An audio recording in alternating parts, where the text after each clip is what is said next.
নমস্কাৰ মানৱ প্ৰীতম ইউটিউব চেনেলৰ আপোনালোকক সকলোকে স্বাগতম জনাইছোঁ। আজি হ'ল মাঘৰ 1 তাৰিখ আৰু এই মাঘৰ 1 তাৰিখে আমাৰ শ্ৰী শ্ৰী হাজো হয়গ্ৰীৱ মাধৱ মন্দিৰত মণিকূট উৎসৱ পতা হয়। প্ৰত্যেক বছৰে 1 তাৰিখে মণিকূট উৎসৱ আৰু সম্বন্ধৰ শোভাযাত্ৰা আৰম্ভ কৰা হয়। এই সম্বন্ধৰ শোভাযাত্ৰাই আৰম্ভ হৈ গ'ল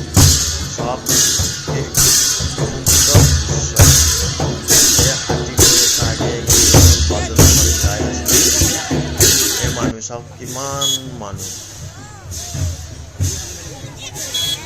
আৰু এই সম্বন্ধৰ শোভাযাত্ৰাত বহুতো অতিথিক নিমন্ত্ৰণ কৰা হয়। এই অতিথিসকলে পুৱামক্কা গেটৰ পৰা হাজো হয়গ্ৰীৱ মাধৱ মন্দিৰলৈ আপোনাৰ এনেকৈ শোভাযাত্ৰা কৰিব। চাই থাকক, মই দেখাই আছোঁ আপোনালোকক এই শোভাযাত্ৰা, সম্বন্ধৰ শোভাযাত্ৰা।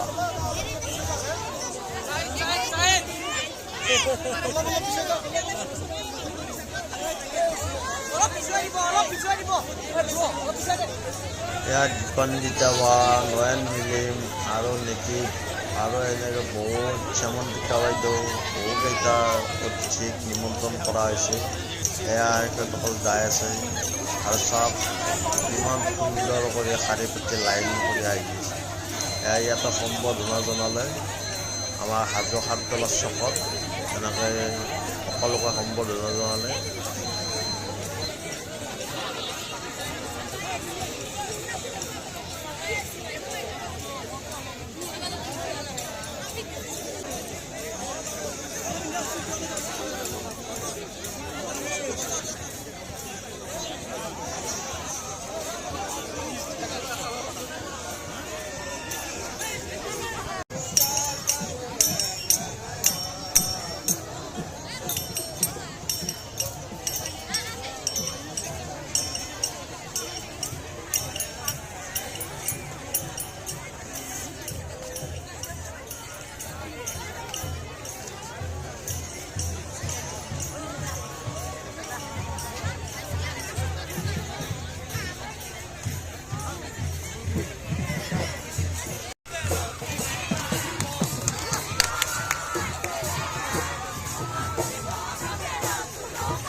অসমৰ জনপ্ৰিয় কথাশিল্পী দীপাঞ্জিতা ডেকা বাইদেউক আমি মঞ্চত আহিবলৈ অনুৰোধ জনাইছোঁ।